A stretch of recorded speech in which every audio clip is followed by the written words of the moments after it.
In a city that never sleeps, two hearts beat in parallel silence. Evelyn Monroe, a fiercely independent photojournalist who spent years capturing pain through her lens, has always believed that love is a distraction until she meets Noah Carter, a reclusive and mysterious trauma surgeon with a past wrapped in secrets. Their connection is undeniable, immediate, almost cosmic. But love, as Evelyn learns, is never simple. One evening changes everything when she stumbles upon a photograph she never meant to take, a truth she was never meant to uncover. And suddenly, Noah is no longer the man she fell for. He's a stranger with blood on his hands. Or so it seems. In the shadows of doubt and the echoes of broken trust, Evelyn must choose: protect the man who might have saved her soul, or expose the truth that could destroy them both. Chapter 1. A moment too beautiful to trust. Evelyn Monroe didn't believe in love at first sight. She believed in stories, raw, unfiltered, honest. As a photojournalist, she had made peace with the ugliness of the world long ago. She had seen refugee camps in Syria, funerals in Ukraine, forest fires in Oregon. Her heart had scars, but her camera, it had never lied. That's why the moment she met Noah Carter, she knew something was wrong. Not because of what he did. He saved a boy from a burning car without hesitation, but because of what he didn't do afterward. He walked away. No interviews. No credit. Not even a glance at the crowd's applause. He vanished. It was 3 weeks later when she saw him again in a hospital hallway in Manhattan, under flickering fluorescent lights, waiting for coffee. Evelyn had come to shoot a story on ER first responders. Noah was in scrubs, blood on his gloves, dark circles under his eyes, and a haunted expression on his face. "I remember you," she said softly, lifting her camera like it was part of her arm. He looked at her, those glacier blue eyes unreadable. "Please don't." Evelyn lowered the camera. And just like that, a story began. They were opposites. She lived behind a lens, he lived behind walls. She chased truth. He buried it. But every late-night conversation in hospital corridors, every shared silence on the rooftop cafeteria, every slow dance of vulnerability pulled them closer. Noah didn't talk about his past, and Evelyn didn't press. Until one rainy evening in October. They had just finished dinner at her place. Evelyn had actually cooked for the first time in years. They laughed over burnt pasta and wine-soaked bread. She had leaned into him, lips brushing his cheek, when her phone vibrated, a notification from her photo app. Auto upload from her DSLR. A thumbnail. A blurred image. One she didn't remember taking. She opened it casually, wine still in hand. And her breath caught. There, in the frame, was Noah. Standing outside a brownstone in Harlem. Blood on his sleeves. A man's lifeless body slumped beside him on the steps. Noah wasn't helping, he was just standing there. Watching. The timestamp, 2 nights ago. Evelyn's world tilted. She didn't confront him right away. Instead, she waited until he left, said he had an early surgery. She stared at the photo all night. Checked the metadata. Location. Time. It didn't make sense. She hadn't been in Harlem. The image must have been taken through her drone. She tested it during a story shoot that evening and left it auto-recording. A coincidence? Or something darker? By morning, Evelyn was spiraling. She knew she needed to ask him. Needed answers. But instead of calling, she followed. That afternoon, Noah left the hospital at 2:14 p.m. Evelyn tailed him through downtown traffic, camera in hand, guilt churning in her stomach. She wasn't a stalker. She was a journalist. She needed to know. Noah stopped at a hospice facility on 52nd Street. Evelyn waited outside. After an hour, he stepped out alone and walked a block away into a small bookstore. She followed him inside, pretending to browse. That's when she heard it. "Dr. Carter," said the woman behind the counter. "Did you speak to his sister about the overdose?" Noah didn't flinch. "She thinks it was an accident." "Was it?" His silence said enough. Evelyn left before he saw her. Her mind raced. A man had died 2 nights ago. In Harlem. Overdose. Was Noah involved? Why was he even there? That night, she didn't sleep. Instead, she gathered pieces. Hospital logs. Security footage from the area. And finally, she found a match. The man in the photo had a name. Marcus Hayes. Former paramedic. Suspended for opioid theft. Found dead outside his own building. No suspects. Noah's silence wasn't just about the past. It was about this. The next morning, Evelyn asked him to come over. Noah arrived in jeans and a sweatshirt, holding her favorite iced coffee, unaware of the storm waiting behind the door. He smiled, gently. "You didn't text me back last night. Everything okay?" Evelyn took the coffee. Set it down. Then, she picked up her camera and showed him the photo. For a moment, Noah didn't react. Then he blinked. Once. Twice. "Where did you get this?" Evelyn's throat tightened. "Answer me first." He exhaled, long and slow. "It's not what it looks like." She scoffed. "That's what they always say in crime dramas." "Marcus was my friend," Noah said, sitting down. His hands trembled slightly, the first visible break in his calm exterior. "We went to med school together. He saved my life once. 2 nights ago, he called me, said he needed help. I found him overdosing. He was already gone." "Then why didn't you call the cops?" He looked away. "Because the drugs, they were from my supply." Silence slammed between them. Evelyn felt the ground slipping. "You're stealing meds." "No," he said quickly. He had access to my passcode once, years ago. He kept a copy. "I didn't know." "I didn't," she stood up. "You didn't think any of this was worth mentioning." Noah's voice was low, pained. "I've been trying to protect people my entire life, Evelyn. Sometimes it blurs the line between right and wrong."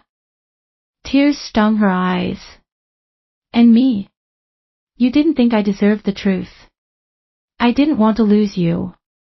The honesty in his voice broke her. She wanted to scream, to cry, to throw the camera at the wall. But instead, she whispered, "It's too late." And just like that, Noah stood. The heartbreak in his eyes nearly undid her. "I'll go," he said quietly. "But before I do, there's one more thing you should know." Evelyn didn't speak. He walked to the door, paused, and looked back. "Marcus wasn't just a friend. He was my brother." Then he left. Chapter 2, The Ghosts We Bury, The Truths We Breathe. The silence after Noah's revelation was louder than any scream Evelyn had ever heard. His brother. The man in the photo, the man slumped on the stairs in Harlem, the man Noah watched die, was his brother. The word hit her like a car crash she hadn't seen coming. Suddenly, the pieces that had seemed like betrayal, like deceit, now rearranged themselves into something far messier. Grief. Guilt. Love. And maybe, shame. For 3 days, Evelyn didn't leave her apartment. Her camera sat untouched on the shelf. Her inbox overflowed with deadlines she didn't care about. Her editor called twice. Then stopped. She replayed everything: their rooftop conversations, Noah's reluctance to talk about his past, his refusal to take credit for saving lives. And that look in his eyes the day he walked away. It hadn't been guilt. It had been pain. Real. Deep. Private. She had captured stories her whole life, but she'd never truly seen the one unfolding right in front of her. And she hated herself for it. On the fourth day, she finally opened her laptop. Marcus Hayes' autopsy report, unreleased. Cause of death, suspected overdose. Investigation status, suspended pending further evidence. Noah hadn't lied about Marcus overdosing. But she couldn't let it go. Not yet. Because something still didn't add up. If Marcus had Noah's supply code, wouldn't there be digital evidence? Wouldn't the hospital be investigating too? If Noah wasn't at fault, why had he looked so terrified? She needed answers. But first, she needed to find Noah. He wasn't at the hospital. HR said he had taken an indefinite leave of absence. No forwarding contact. She tried his phone. Straight to voicemail. His apartment. Empty. The only clue she had was the hospice on 52nd Street. He had gone there after Marcus died. Why? So she went there next. The receptionist recognized her immediately. You're the photojournalist, right? Evelyn. Evelyn blinked. How did you? Dr. Carter used to talk about you, the woman smiled gently. Said your photos captured more humanity than most people ever saw in their lives. Evelyn's throat caught. Is he here? She asked. The woman hesitated. He was. He's been coming to visit a patient. Room 108. But she passed away yesterday. Evelyn's heart sank.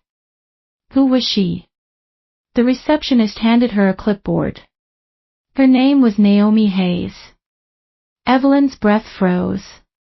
Marcus's mother. Noah's mother. She found the room. Empty now. Flowers still wilting on the side table. A worn Bible on the nightstand. A family photo tucked inside. Marcus. Young, beaming. Noah thinner, paler, not smiling. A woman between them, fragile but glowing with love. A small note was taped beside the photo. To my boys. Don't let grief turn you into ghosts. Evelyn felt like she was trespassing on something sacred. But she also knew if she wanted to understand Noah, she had to understand this room. This grief. This past. That night, she finally allowed herself to cry. Not because Noah had lied. Not because she had doubted him. But because she realized what he'd been carrying all along, a lifetime of responsibility for a family unraveling in silence. The next morning, Evelyn got a call from an unknown number. She answered without thinking. Evelyn, came Noah's voice, hoarse and low. I heard you were asking about me. Her heart jumped. Noah. Where are you? I can't tell you that. Not yet. But I saw you went to the hospice. She waited.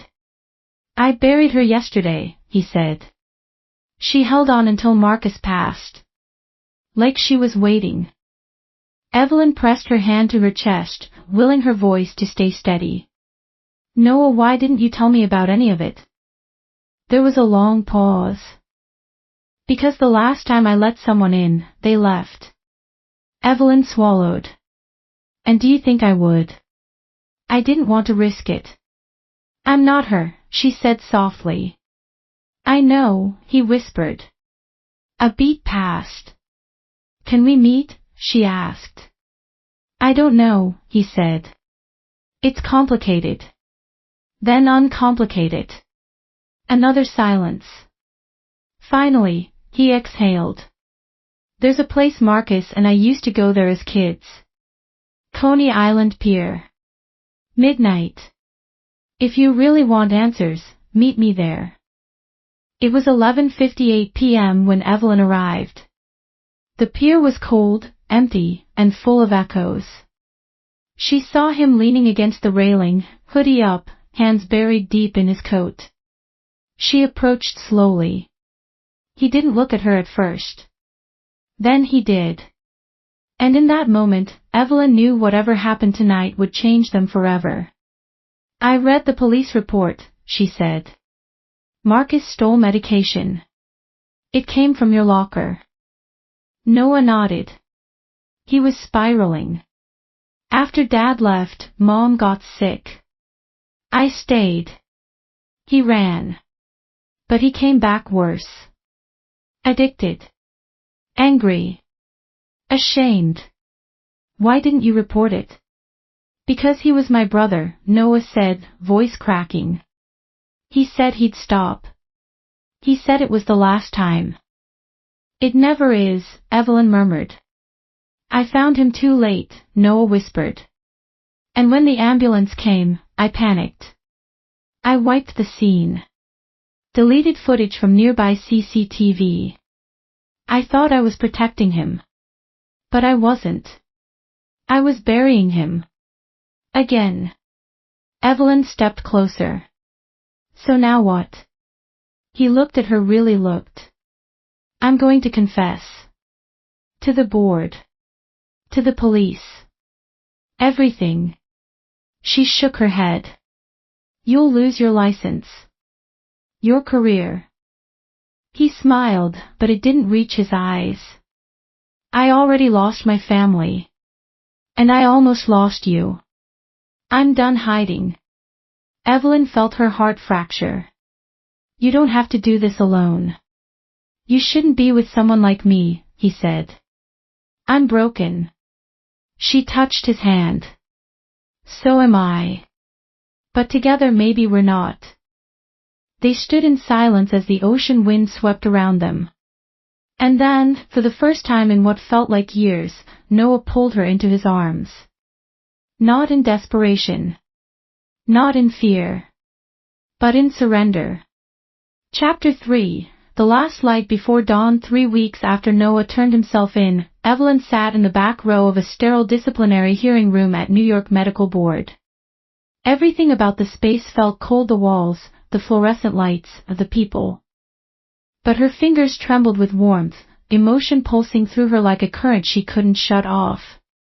Noah stood at the center of it all, composed, unshaven, wearing the same gray jacket he wore the night at Coney Island. She could tell he hadn't slept well since. But he was here. And he wasn't hiding anymore. She remembered how he'd looked at her after that night on the pier, not with desperation, but with the kind of gratitude people reserved for lifelines they never expected. Noah had confessed everything. That Marcus had used his medical access. That Noah had erased security footage in a panic. That he had stayed silent to protect a brother already drowning. But he hadn't stopped there. He'd handed over emails Marcus had sent. Proof that he had tried and failed to get into a rehab center. Proof that Noah had been helping in ways no one ever knew. He didn't ask for leniency. He only asked for the truth to be known. Dr. Carter, the chairwoman of the board, said, flipping through a stack of printed files. "You understand the implications of what you've done. Tampering with evidence. Covering up a death scene. That alone could cost you your license, if not your freedom." "Yes," Noah said. "I understand. And yet you came forward voluntarily. With documents, proof, and a witness testimony from a journalist who corroborated your integrity." Evelyn's throat tightened. He had given her name. She had testified 2 days earlier, told the board everything. Not to save Noah, but to show them who he really was when no one was watching. The doctor who held a dying man's hand for 3 hours just so he wouldn't be alone. The man who donated anonymously to a burn ward for children every month. The man who never talked about his pain but carried everyone else's like it was his own. She told them the truth. All of it. Now, it was up to them. "We'll deliver our verdict within 48 hours, the board chair concluded. Until then, Dr. Carter, your suspension remains in place.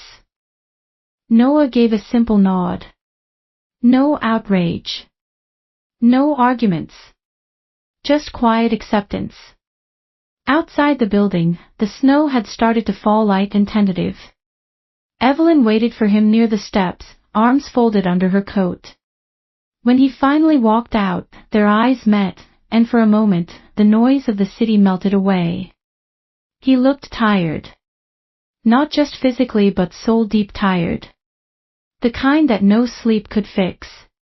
But when she stepped into his space, close enough to feel his breath, she realized something. He was lighter too. He had told the truth. He had stopped running. And now, he was free in a way that mattered more than any license. They walked in silence for a while down to a small cafe on the corner. The same one where they had once sat on a rainy Tuesday night and argued about the difference between vulnerability and weakness. You didn't have to testify, he said, finally, his hands wrapped around a paper cup of coffee. Evelyn stared out the window, watching the snow gather on passing cars. You didn't have to turn yourself in. I did, he said. I couldn't keep pretending Marcus was just a ghost. He was a fire. And it was burning everything down. She turned toward him. You could have gone to jail. I still might. Evelyn's heart clenched. And then what? Then you visit me twice a week, he said softly, and I spend the rest of my life writing letters trying to deserve it. Tears welled in her eyes before she could stop them. But he didn't go to jail. 2 days later, the board returned its decision. Suspension of medical license for 6 months. No criminal charges to be filed. Conditional reinstatement pending psychological evaluation and community service. The words hit Noah like a silent wave. Not relief. Not joy. Just the kind of peace that comes after surviving a storm you thought would kill you. They celebrated in the quietest way possible. No champagne, no toasts, no announcements. Just Evelyn's apartment. 1 blanket. 2 tired hearts. And the gentle realization that neither of them had run this time. Months passed. Spring arrived in Manhattan like a slow thaw. Noah volunteered at a community clinic in Brooklyn, unpaid, uncredited, but steady. He said it reminded him why he became a doctor in the first place. Evelyn stopped chasing war zones and started photographing healing NICUs, cancer survivors, recovering addicts. She said pain had a place in her lens, but so did resilience. Their lives didn't magically fix themselves. Noah still had nightmares. Evelyn still doubted whether she could be soft without breaking.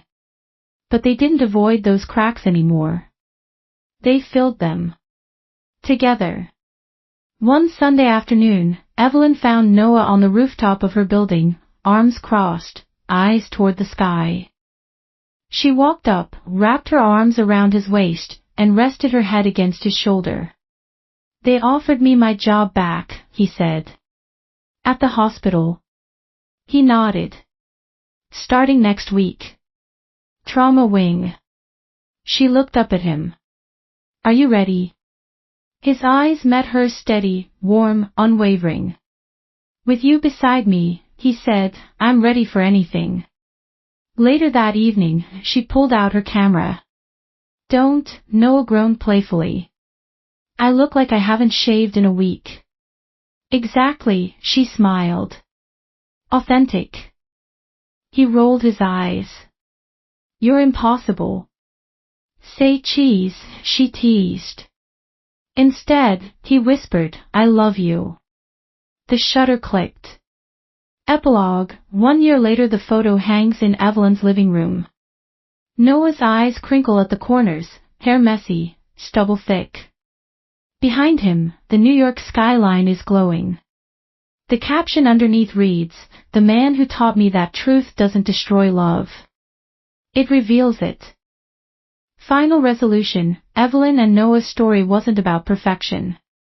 It was about choosing each other again and again even when it was hard. Especially when it was hard. They didn't erase the past. They owned it. And in doing so, they wrote a new story, one that pulsed not just with romance, but with honesty. With redemption. With the kind of love that doesn't save you from yourself but walks beside you as you save yourself.